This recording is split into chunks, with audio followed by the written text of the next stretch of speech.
नमस्कार मंडळी. आज माका जाऊचा होता भाड्या. माझी रिक्षा असा, जास्त करून भाडी माका फोनवरच असा. आज माका भाडा होता. खारेपाटण म्हणजे आमचो बाजार आणि आज शनिवारचो बाजारही असा.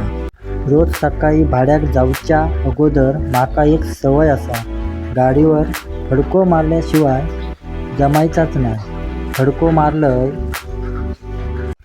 आणि मग किक मारलंय आणि निघालंय भाड्याच्या ठिकाणी, म्हणजे आमची कुंभारवाडी येते.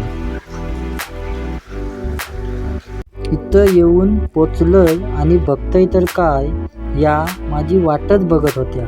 कोणाक बाजार करूचो होतो तर कोणाक आणि काय काम होता. यांची रिक्षात बडबड चालू होती. एक म्हणता माका मसालो घेऊचो हा, तर दुसरी म्हणता माका कांदे घेऊचे, असा यांचा बोलणं चालू होता. तोपर्यंत आम्ही पोचलाव आमच्या नडगिवे देऊळवाडीत.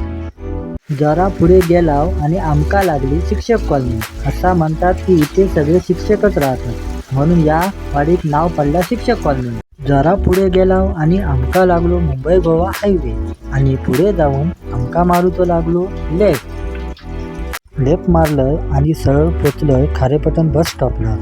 ह्यांका उतरलंय आणि मी रिक्षा स्टँडला गाडी लावली. मग माका लागली भूक. मग मी गेलंय माझ्या आवडत्या सागर हॉटेलात. फेमस हॉटेल हाय. या हॉटेलचा मालक माझा मित्रच असा. त्याचा भेटलंय आणि बघितलंय तर काय, ह्यो दादा गरम गरम वडापाव काढत होतो. माझ्या तोंडाक सुटला पाणी. मग काय माका सांगू हवा, एक वडापाव खाऊचो तर 2 वडापाव खाल्लंय आणि हॉटेलच्या बाहेर आलंय. तोपर्यंत माका भेटलो आमच्या भजनातलो मेन धरकरी नारो. एका पण काय कामच नव्हता.